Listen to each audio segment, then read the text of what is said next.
Today is June 11, 2026. It is 2:06 a.m. This is the third video. So we're just gonna continue. This video is gonna focus a little bit of politics and things that's going on. Alright, first tweet. Did California just perpetrate the most brazen election fraud in history? LOL, no. So let's listen to that. It's almost 3 minutes. I'm not gonna go through all this, okay? Too much. I'm just gonna focus on this video. Well, in case y'all missed it, MAGAs around the country are fired up over the results of an LA mayoral primary, naturally, because their new golden boy Spencer Pratt failed to finish in the top 2 and advance to the general. Yes, that Spencer Pratt. I assume Republicans saw a man famous for being a rich white asshole on reality TV decades ago, going on the internet and saying mean shit about marginalized groups, and they're like, hey, that's our favorite thing. He should be in charge of the world. And so they got on board real quick, and when early on in the vote counting he was doing pretty good, they prematurely declared victory. So later, when he got usurped by an upstart progressive named Nithya Raman, they lost their ever-loving mind, right? They're like, you mean to tell me the conservative was doing good when they first started counting votes, but then they just kept counting more and more votes until he ain't doing good no more? How do you explain that shit? And it's like, well, some might say that you just explained it to yourself. That's pretty much it. I don't really get what you don't understand about that, but sure, we could explain it further. So California has mail-in voting. I know, gay, right? And it takes a long time to count all these votes. Historically, Republicans have favored like traditional in-person voting just because they're papaws. It takes them years to accept new ways of doing things. These people were still buying CDs in 2017. It's just the way it goes. So whenever they first start counting the votes in the election, Republicans are doing pretty good, but as more and more mail-in votes are counted, Democrats do better, right? There are very explicable reasons for why this played out the way that it did, but I know what y'all are going to say. I know. Fuck reasons. I know context is un-American. I know we all vibes-based nowadays. You already got pissed off. You can't get unpissed now. I know. I'm just telling you, it's really not that weird, okay? And I got my own question for y'all. Like, who's supposed to be behind this? Like, the incumbent Karen Bass is a centrist establishment Democrat. Her campaign wanted Spencer Pratt to win this, I promise you, because they know she would smoke Pratt in the general election. They're scared to death she might get Mamdani'd by this actual progressive. So if this conspiracy theory of y'all's hurts both MAGA and big Democrat, who is exactly supposed to be behind it? Fucking... well, Antifa, yes, the notoriously deep-pocketed and ruthlessly effective Antifa influencing elections around this country. How else do you explain the fact that we have almost 10 actual progressives in the whole government? Like, I love thinking about one of these classic, like, Illuminati New World Order meetings in a shadowy boardroom, but all around the table, instead of tycoons in business suits, it's fucking white guys with dreadlocks and lesbian librarians and shit. Like, it don't make any sense. So naturally, MAGA's all over it, and I would just point and laugh, but really it is pretty upsetting because this is just further proof that they're never going to accept a result that they don't like ever again. Any candidate they like at any level loses for any reason, and they're going to cry foul and call it fraudulent and further undermine the fabric of this democracy. And when they get fired up enough about that shit, it leads to literal, actual treason. We've seen it before. Now, countries used to have a way of dealing with treason. It was pretty effective. But now, we just give them pardons in their own personal slush fund. And I don't know about y'all, but I, for one, am pretty worried about the long-term implications of that shit. That's all I'm saying. Love y'all. And the other thing as well, what is it? All this is boiling down to the major election, presidential election, because they want that... how many electoral college California has? I think it's 55. Let me pause and look.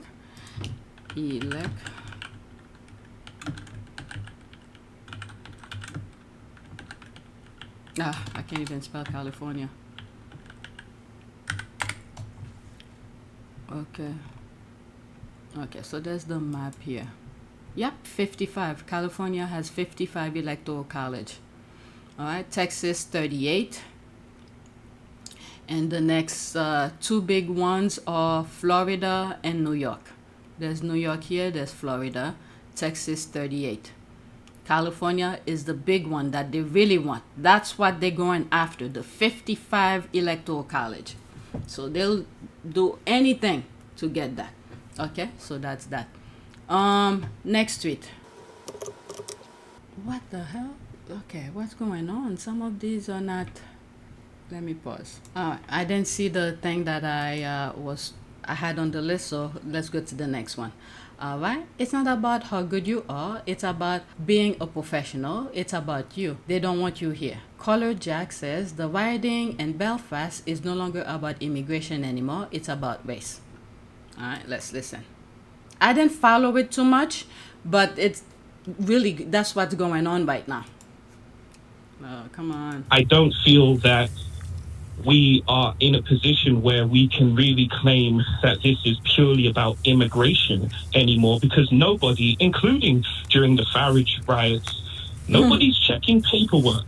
Nobody's saying, oh, well, your grandfather came over then, so you're all right. It's the new guys. It's, hey, you're black, you're brown, let's get you. You can go and play that whole I'm the good immigrant thing, or I'm the good black or brown person thing, all you want.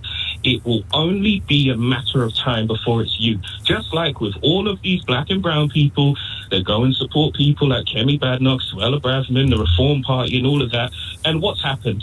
The Restore Party shows up, and now they're talking about remigration, something which we've seen on the continent of Europe. Now it's in Britain. Now it's getting out there. Now it's growing. And bit by bit, it's a bit of a reminder of it's not how good you are. It's not if you play for the England football team. It's not about if you're a professional or if you've got a degree or any of that type of stuff. It's you. Your presence here is the problem.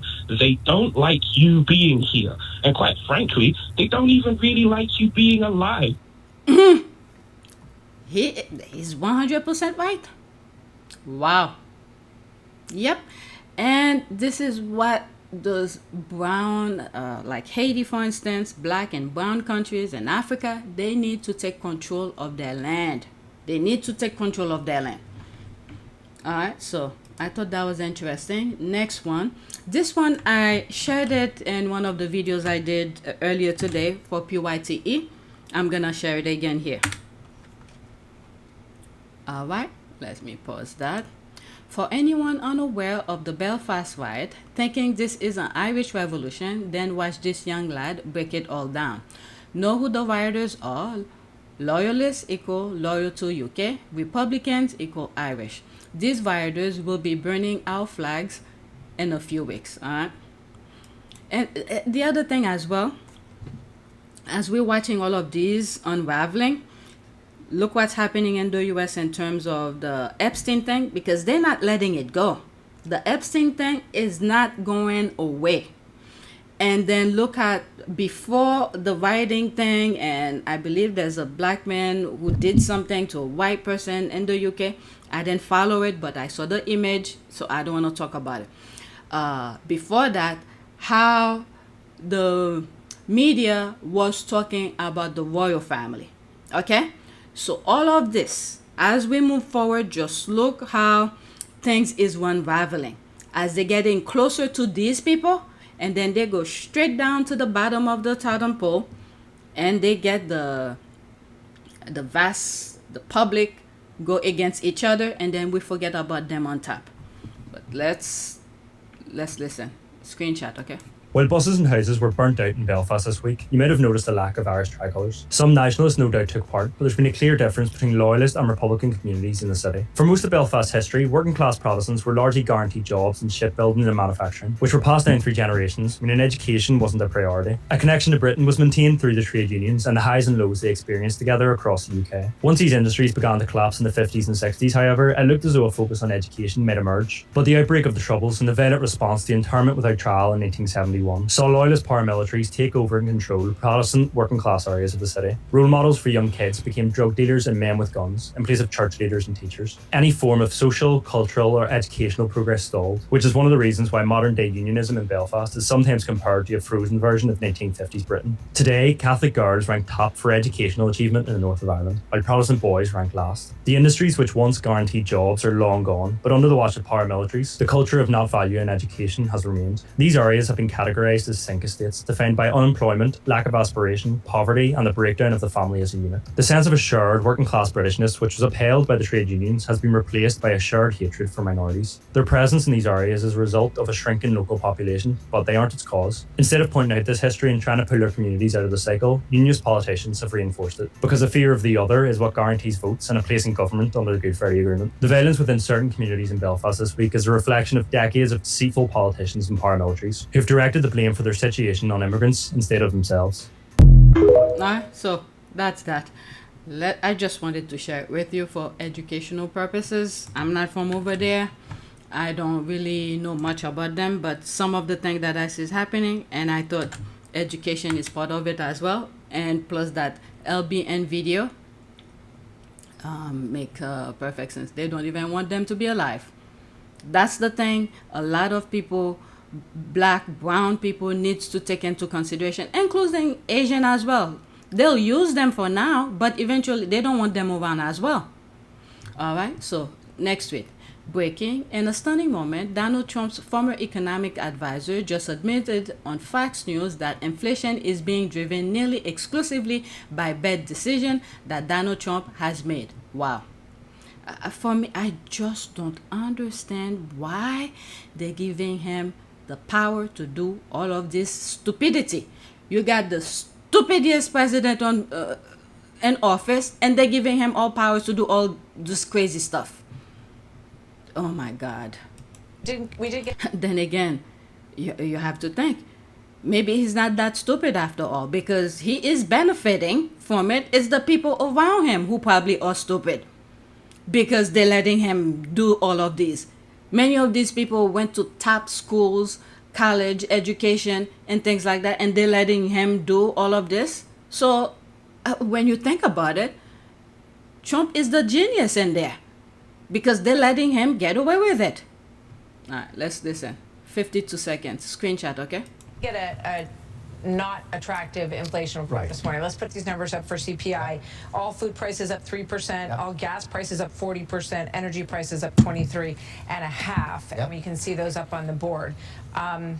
What does that do? Yeah, well, so the overall inflation rate is now running at about 4.2%. That's pretty high, not catastrophic. I mean, you and I lived through the 1970s when inflation is high as 11, 12%. But the fact is that this is all being driven by the high price of oil. By the way, also a lot of the fertilizer goes through the Strait of Hormuz too, and that's driven up the price of food as well. So those are the two commodities that are rising really rapidly in prices: oil and food products. And you know, that's what people buy. They buy gas at the pump and they go to the grocery store and they're paying these high prices for food. Quickly, we did get a not attractive inflation. Unbelievable. The thing that's going on in the Middle East, I'm not even paying attention to it. Each time they claim the ceasefire and things like that, the US or Israel went back and started bombing. I don't understand. I'm just leaving everything to God. You can't, they literally, what they're doing right now, if we do get out of this, all these things that Trump is doing, it's making the US look bad. And from this point on, I do not know how other countries will ever really respect the US, especially the white side of America, when they're making deal with other people. Because what Trump is displaying here, you make deal with them and he breaks the deal. How can anybody trust you? All right, so that's that. Let's go to the next one. All right, so this is interesting. Black Americans have been getting screwed by this white supremacist system since its inception. The wheat is now being separated from the chaff. We know how to navigate the hell that's coming. White social welfare recipients are in trouble. All right, so let's listen to him. Screenshot in between, okay? Oh, sweetheart, you're gonna want to sit down for this. Okay, can I see this? Okay, at Turning Point USA, at the White House, at Team Trump, stop funding this farm. Okay, it's very small. So this person, I guess, post with that particular comment I just read to this guy's whatever. Is it on Twitter or TikTok? Whatever it is. So his video is responding to that. Okay, what I just read. So let's start all over. Oh, sweetheart, you're gonna want to sit down for this. See, you think that I'm a farmer on welfare, like this guy.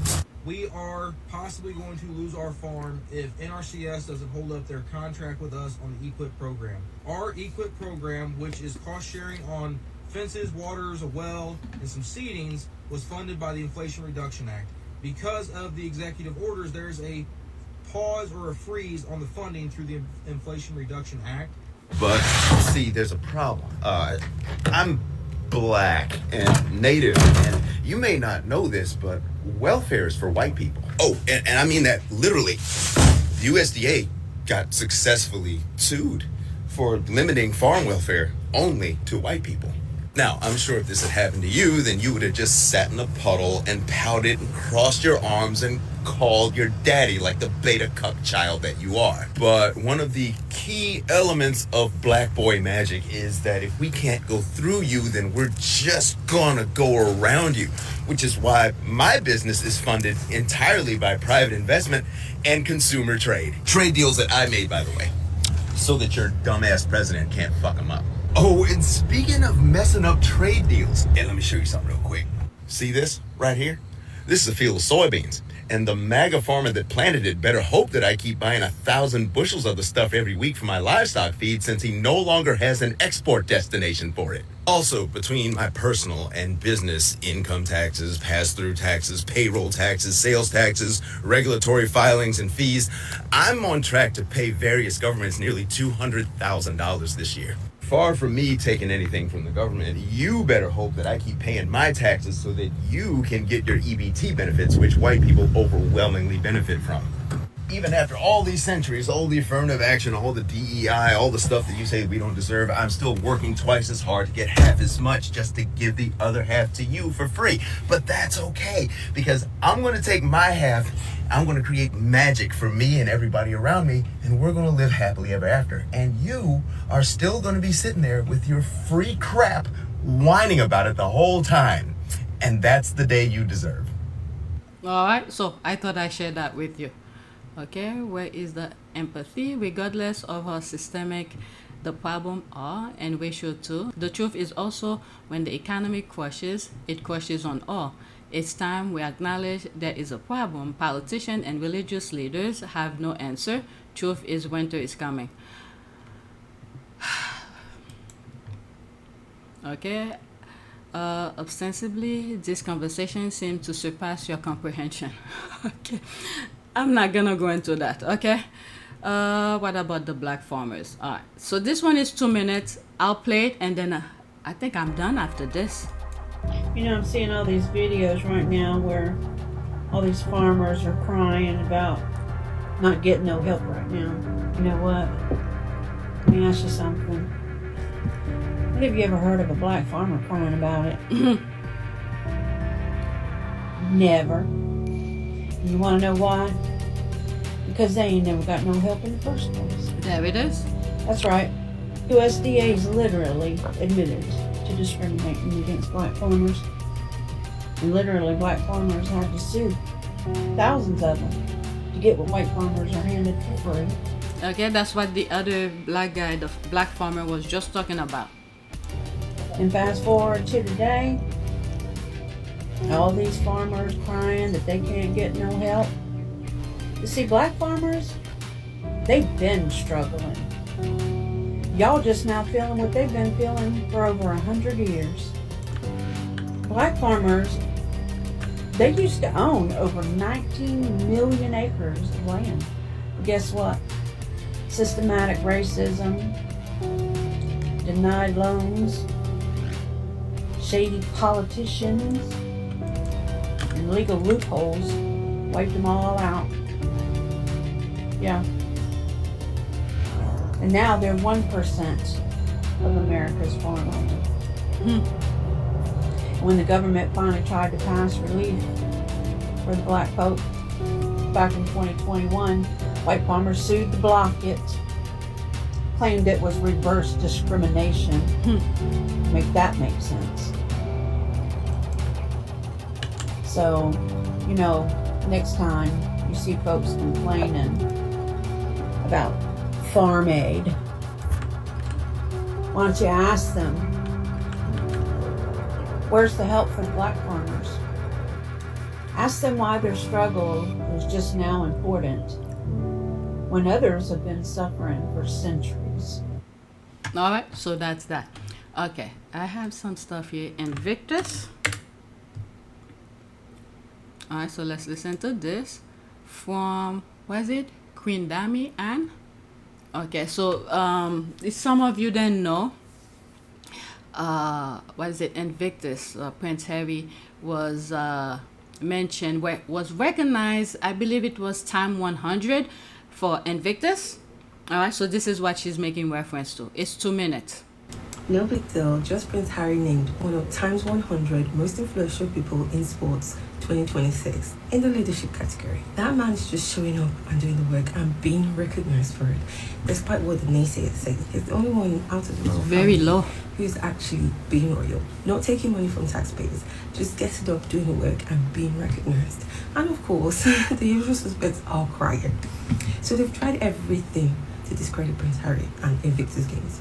They dragged INVICTUS Games. They've said Prince Harry's using the money for himself That and his is very family, low. using it to increase his profile. They've tried everything. And of course they said, oh, it was Prince William and Kate Middleton that actually founded INVICTUS Games. Ha ha ha ha ha. Oh my God. And now they've circled back to that because after everything they tried to discredit, disparage Prince Harry and tried to bring INVICTUS Games down, it didn't work. So they're now back to claiming that Prince William and Kate Middleton and the royal family that actually founded INVICTUS Games for Prince Harry.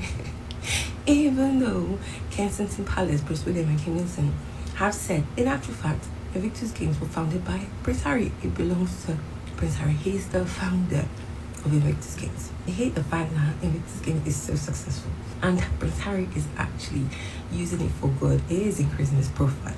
They wanted Prince Harry to fail. They even asked for Mike Tyndall to take it over. The cheek, the audacity.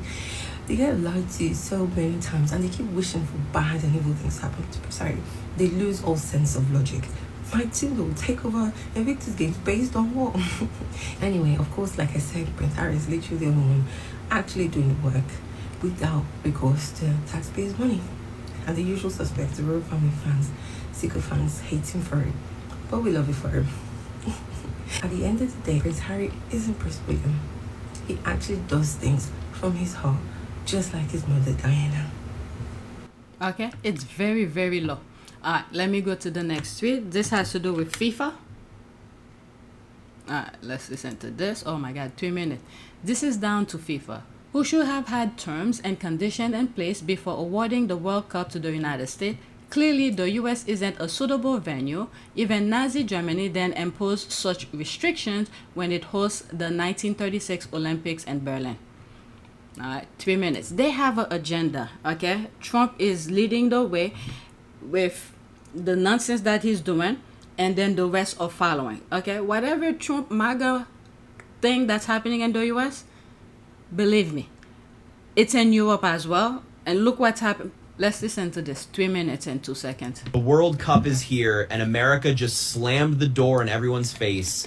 Africa's #1 referee, FIFA appointed, award-winning, flew into Miami. He stopped in Turkey. He made it all the way onto U.S. soil and was immediately sent back. No hearing, no appeal.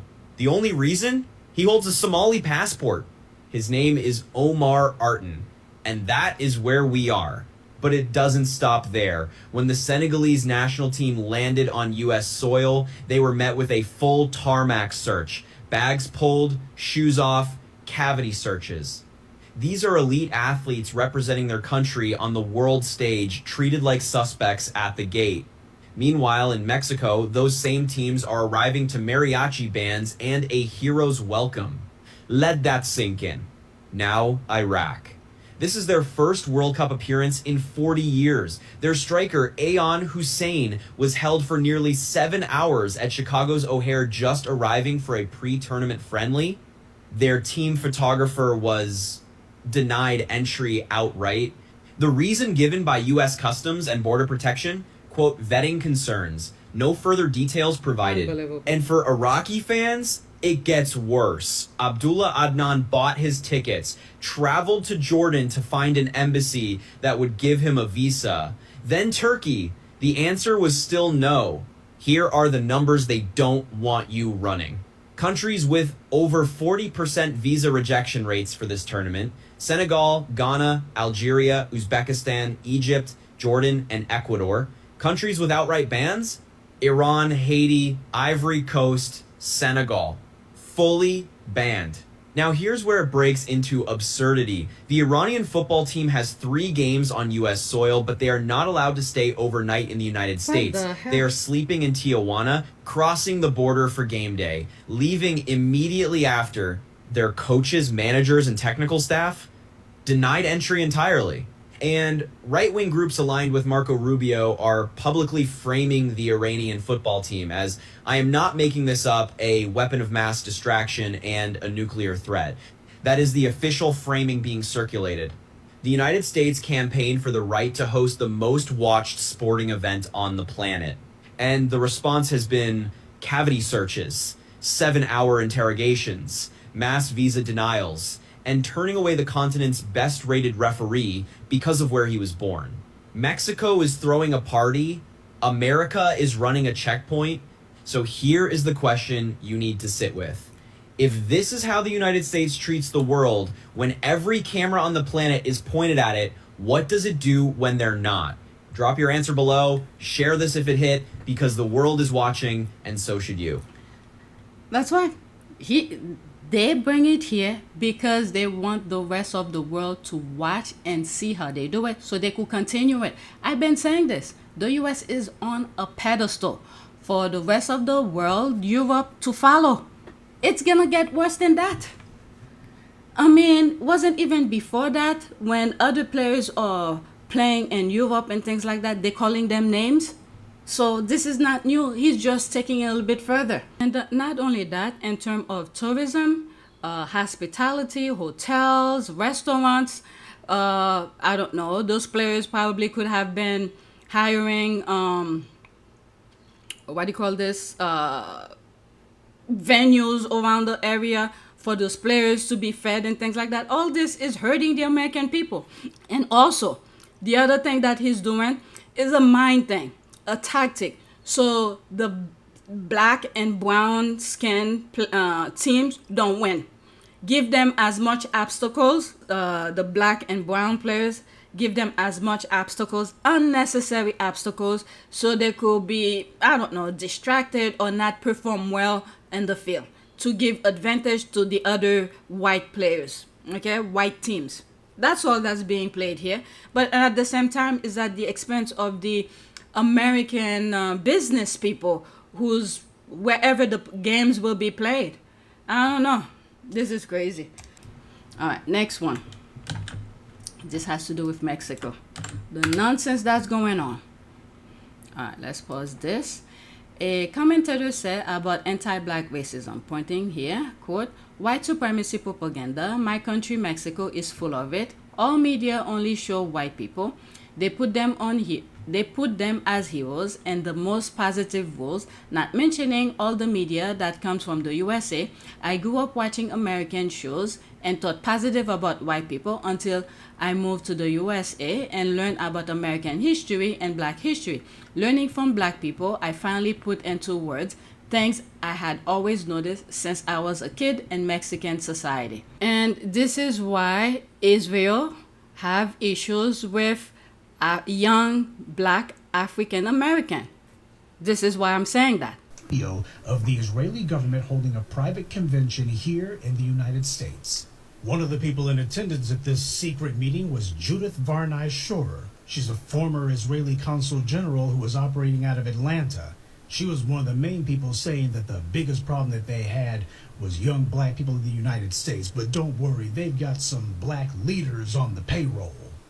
The major problem of Israel is with the young generation of the black community. This was an Israeli government official who was saying this, not some low-level operative or some rogue member of their diplomatic corps. This was a senior member of their administrative government who was saying this on American soil. Their biggest problem wasn't Hamas or Hezbollah or the Palestinian Authority or Syria or even Iran. She said that Israel's biggest problem was young black people in the United States. They have problem with African American because African American is the resistance, is the one who's doing the pushback, who's enlightening people who understand their tactic. So when we enlighten many of these other groups, like Asians, they're gonna, some of them get it, some of the Asian people get it, but a good portion of them still don't get it. And also with Hispanics, some of them starting to get it. So this is why Israel don't like, or they see African American as a threat to them. The major problem of Israel is with the young generation of the black community. Because they have an objective. Their objective is to subdue everybody. Okay? So, and then remove or take the identity of black people, their cultures, their religion, music, and everything. They want to replace it and make it theirs. So we are on their, we're preventing them from doing that. But that's why they claim that African American is, what he said, that lady said, threat to Israel. All right. Meanwhile, we're minding our own business.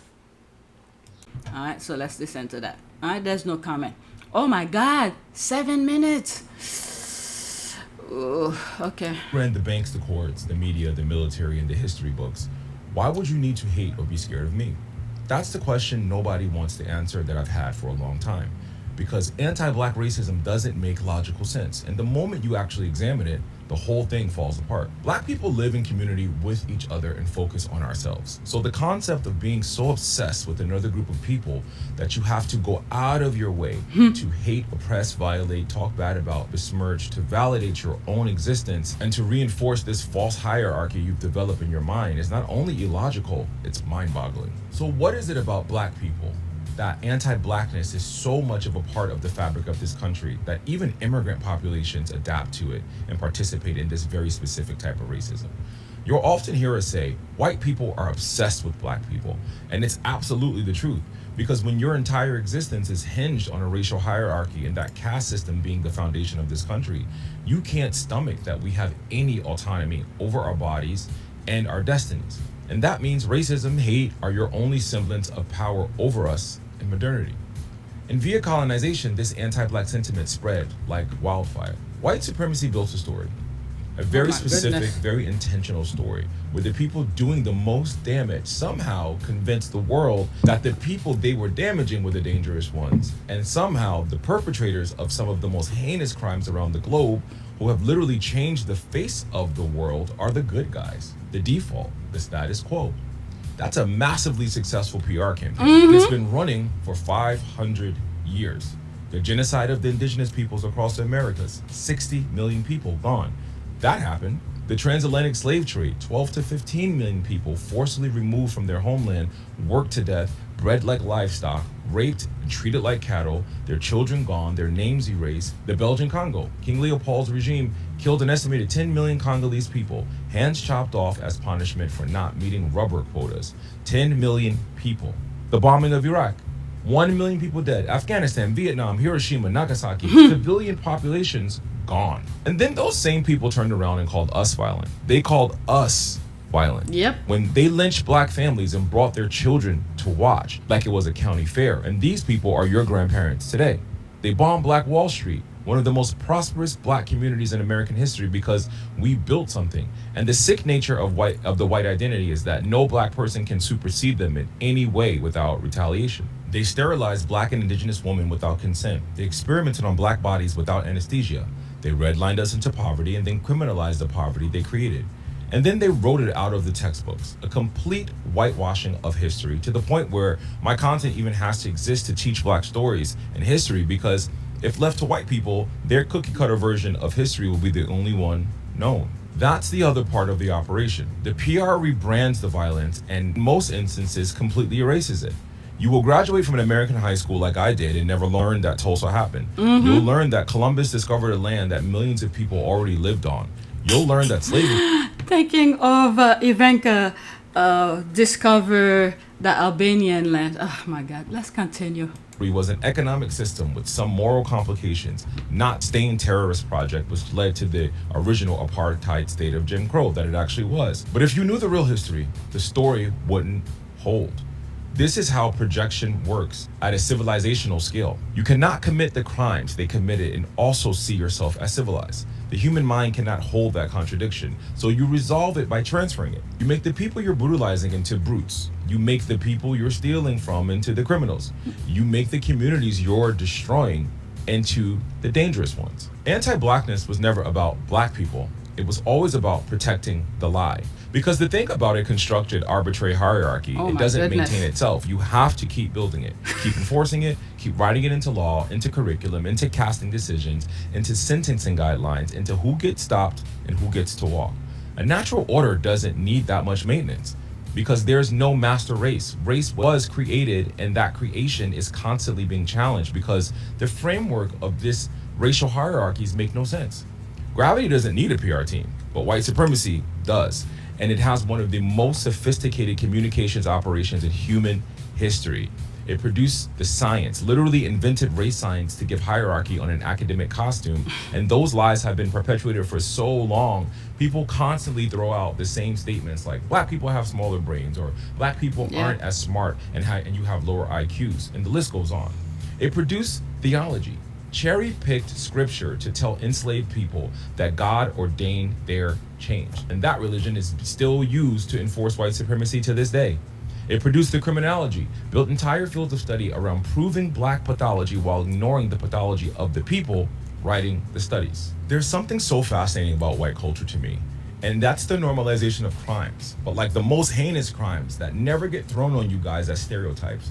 The idolization of serial killers that get turned into TV shows and movies. Media moguls and figures never facing consequences for sexual assault. It's almost expected for anyone rich to be into pedophilia right now. How you guys rob poor people, all the blue collar crime, having zero empathy for humanity, and the list goes on. The majority of people in Western societies committing these crimes are white. The majority of pedophiles, white, sex offenders, white, thieves, white, and the people who are putting you most at risk and harm are white people, because overwhelmingly white people kill and commit crimes against other white people. And this is documented and not up for debate. But when all that gets challenged, when the actual data comes out, they call it divisive. They call it anti-white. They call it reverse racism. Because the last move in the playbook is always the same. Become the victim of the story you wrote. So when you tell black people they are violent, I want you to look at the body count. When you tell black people are criminals, look at who built the criminal system and what black people are over-policed and white people get let go with a slap on the wrist. When they tell you black people are at the bottom because of something we did or didn't do, look at every deliberate policy, every bombed community, every stolen acre, story erased, textbook chapter that put us here and kept us here. The most dangerous thing in the history of the world has not been blackness. It has been the people so threatened by our existence that they built an entire civilization around managing it. We didn't do that to them. They did that to us. And I need you guys to always remember that difference. Stay black. Stay blessed. Okay. A lot of, Hispanic needs to learn that. Listen to this. All right. So there's this here. And I post this on my community board. I'm sorry I didn't have a video about Haiti for you guys yesterday. I completely forgot yesterday was Wednesday. But anyway, Haiti's World Cup kit, designed by Saeta, featured subtle warrior imagery and a small flag. It was unveiled months in advance, made available for public purchase, and won in multiple international friendlies without issue. Just days before Haiti's World Cup opener, FIFA flagged the design as a potential political message, claiming it appeared to reference the Battle of Vertières. On that basis, FIFA required an immediate redesign of the jersey. However, this reasoning is difficult to support. The small flag on the kit does not match any Haiti's official flag color, making a clear depiction of the Battle of Vertières unlikely. Furthermore, the design had already been publicly visible for months and used in official matches without objection, indicating it had cleared earlier review stages. The timing of FIFA's decision so close to the tournament has raised additional concern. It has led many to question whether a specific group, federation, or external influence prompted FIFA to act at the last minute. As a result, the situation has intensified scrutiny over the consistency and transparency of the decision-making process. Who filed a complaint with FIFA about Haiti's players' jersey ahead of the World Cup, leading to them being banned. Did they ban them or... My God, free Haiti, free Port-au-Prince. Where is that? Top 13 areas in Port-au-Prince, Haiti, with strong gang presence. These neighborhoods and communes are heavily influenced or largely controlled by armed gangs. I was reading something a few moments ago. Alright, so these are some areas in Port-au-Prince. What is it? I'm past, there was something, they were calling for people to join the army. There was a long line. Okay, so I'm done with this. Next tweet, and this is my last one. Alright, let's pause this. Albanian literally going door to door, dragging the Israeli settlers out of their effing country. Inject this into my effing veins. Almost 3 minutes. Wow. So we got some big breaking news coming from Albania. Check out this video you're watching right here on the screen. This is the Albanians going door to door, kicking out all of the Israeli settlers. They're smashing windows saying, get the fuck out. Drive them right to an airport, kick them the fuck out of your country. This is the only way. Now, after this, you need to be prepared. You guys need to replace your entire gosh damn government. Anybody in that government who's allied to Israel, you should take over the government. When you take it over, you should freeze all their accounts, freeze all their assets, and put those assholes in prison because they were getting ready to sell out your gosh damn country. Yep. This needs to be the moral victory that the entire world needs to witness happen, okay? Because they tried this shit in Argentina, and they went down and burnt down half the country. And then they decided to pass laws. Their governor, their politician, the one Mille, who's supposed to be the savior with the chainsaw, came in literally, open the door for the Israelis. Okay, yeah, if we have a massive wildfire, why not allow foreigners to come in and buy up all the real estate for pennies on the dollar? Like, that's the great strategy. The other day I mentioned something like this in one of my videos, and when I Google it, they didn't have it. So because of that, I think I removed it from my video because Google did not support some of the things that I was saying. So there he is, he's saying it. I think it's really going to help the Argentina people. No, it didn't. It's the government's rotted to the gosh damn core, and everybody sees it. Now Albania, Jared Kushner and his wife were planning on buying Albania and turning it into the next Israel, the next Epstein Island. And the Albanians, they've already been through 2 genocides. They know how this plays out. They watched what happened in Gaza. They've watched what happened in Lebanon. And the entire world's seen it. Israelis are the most hated and despised people. This is why they did not want journalists to be shown what's going on in Palestine. All right, so many journalists have been killed showing what was happening in Palestine. People on the gosh damn planet. And you want to know who's number 2 right behind them? Americans now. Because the Israelis have taken over our country, and everyone around the world's watching. Like, what are the Americans doing? The free country, the land of the free, home of the brave? They're just letting these assholes open up their borders, buy off their politicians, put Planned Parenthoods on every corner, turn half the country. I mean, what is it? 30% of females under the age of, it's like 50% of females under the age of 34 consider OnlyFans as their primary source of income. So they've turned our entire country into prostitutes. They've destroyed our treasury. They've looted us. They've bankrupted our nation. They bought off all of our politicians. They control all of the media around the entire world, including ours.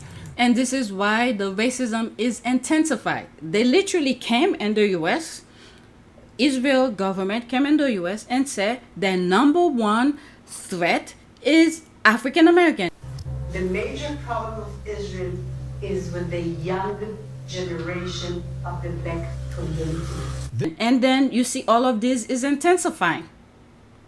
And what's going on and overseas has to do with that as well. These people are all on the same page. And they use it to try to convince and brainwash the rest of the world that Israel's our greatest ally. Israel is nobody's ally. And nobody wants these fuckers in their country. And check out what these Albanians are doing. Good for you guys. Go, bro. Go fucking max. And don't let off. You cannot let these fuckers take back a sliver of fucking power because they're going to use it to destroy you and put you all in fucking prison. That's your right. children, they want to put them on the streets, turning them into hookers and prostitutes. They want your fucking brothers and sisters being drug addicts. They want your children on porn websites. These are sick fucking creatures, and you should not take anything that they give you. If you give them an inch, they're going to take 10 miles. Yep. And then they're going to kill your children on the streets in that 10-mile radius. No doubt about it. That's who these people are, and that's how they operate. This should be a warning sign for the entire world. This is how you treat these fuckers in your country.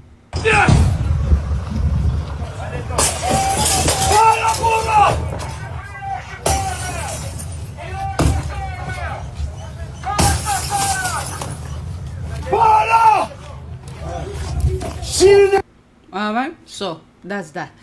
All right, let's do a prayer. There's so much more to share with you, but I don't have time anymore. Okay, I don't even know if I'm gonna finish edit this.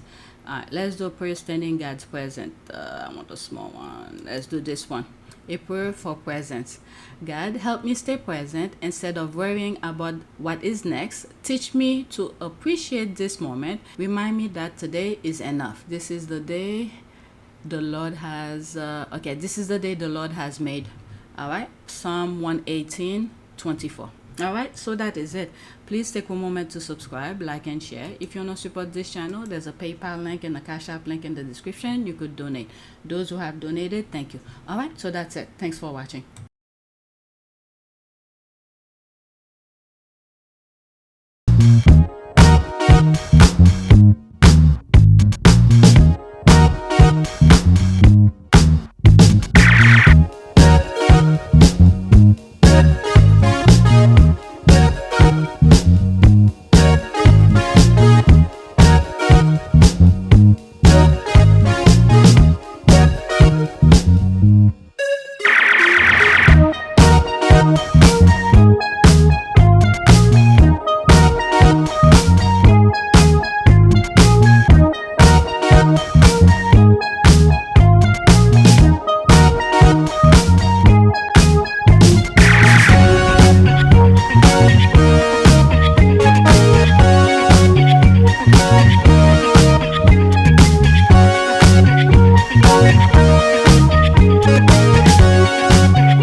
It is a great privilege to be with all of you today.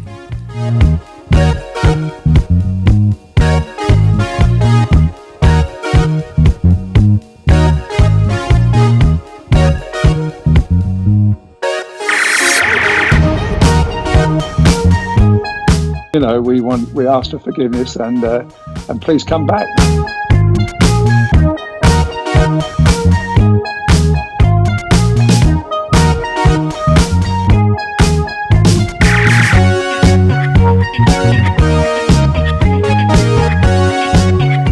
As you saw me find the love and happiness that I'd hoped for all my life.